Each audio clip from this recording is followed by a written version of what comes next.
अस्सलाम वालेकुम दोस्तों, उम्मीद करता हूँ आप सब ठीक ठाक और खैरियत से होंगे। तो दोस्तों ये देखे, मैं बकरियों के साथ हूँ। ये मेरे यहाँ बकरियाँ हैं और ये मैं हूँ। चेक करें दोस्तों, आज जो है मैं बकरियों के साथ आया हुआ हूँ। तो ये मेरे यहाँ बकरियाँ हैं, 10-15 बकरियाँ हैं। चेक करें यार, ये दुख की और खबर है, मेरे यहाँ बकरियाँ जो है ये बीमार हो गई हैं। चेक करें, काफ़ी सारी कमज़ोर भी हो गई हैं, इनको बुखार और नज़ला हो गया है यार। तो वीडियो स्टार्ट करने से पहले मेरे चैनल को सब्सक्राइब और लाइक कर देना। तो वीडियो स्टार्ट करते हैं। तो मैं हूँ आपका आसिफ अली।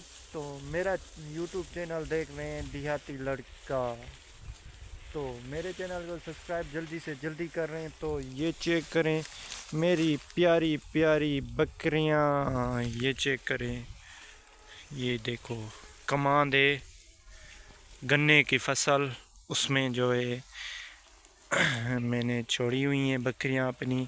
चेक करें दोस्तों,